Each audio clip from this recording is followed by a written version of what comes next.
এখন আমি রান্না করে নেব মশলা ছাড়া ডিম কষা। তার জন্য ওভেনে কড়াই বসিয়ে দিয়ে দিচ্ছি কিছুটা পরিমাণে সাদা তেল। তেলটা গরম হয়ে গেছে, তেলের মধ্যে দিয়ে দিচ্ছি একটু হলুদ গুঁড়ো, একটু লবণ, দিয়ে দিচ্ছি সিদ্ধ করে রাখা ডিম। আস্তে আস্তে করে ছেড়ে ভেজে নেব। খোসা ছাড়িয়ে নিচ্ছি সিদ্ধ করার পর।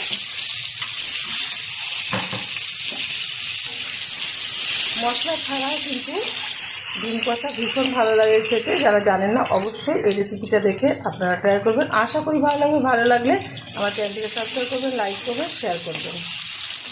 খুব বেশি ভাজবো না, হালকা করে ভেজে তুলে নেবো। খুব বেশি ডিম ভাজলে কিন্তু রবাটা মতো শক্ত হয়ে যাবে।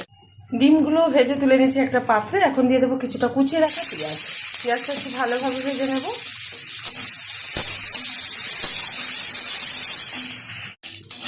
পেঁয়াজটা খুব ভালোভাবে ভাজা হয়ে গেছে। এখন দিয়ে দিচ্ছি টুকরো করে রাখা একটা টমেটো, দিয়ে দিচ্ছি পরিমাণ মতো লবণ, দিয়ে দেবো হাফ চামচ হলুদ গুঁড়ো, দিয়ে দিচ্ছি 1 চামচ লঙ্কার গুঁড়ো। এবার ভালোভাবে আমি এটা কষিয়ে নেব তেলের সাথে। মশলাগুলো ভালোভাবে কষিয়ে নিয়েছি। এখানে কিন্তু এক্সট্রা কোনো মশলা ব্যবহার করিনি। আপনারা দেখেছেন বন্ধুরা, এরকমভাবে একবার অবশ্যই রান্না করে খেয়ে দেখবেন, ভালো লাগবে। দিয়ে দিচ্ছি সামান্য পরিমাণে একটু চিনি, ভালো টেস্ট হবে।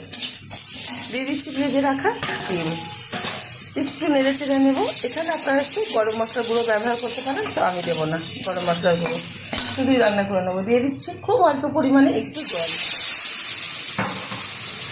ঢাকার কোনো দরকার নেই। আমি 2 থেকে 3 মিনিট মতো হাই আছে এটা রান্না করে নিলেই হয়ে যাবে আজকে ডিম কষা। ডিম কষাটা কিন্তু হয়ে গেছে। আমি গরম গরম ভাতের সাথে সার্ভ করবো। আপনারা অবশ্যই ট্রাই করবেন।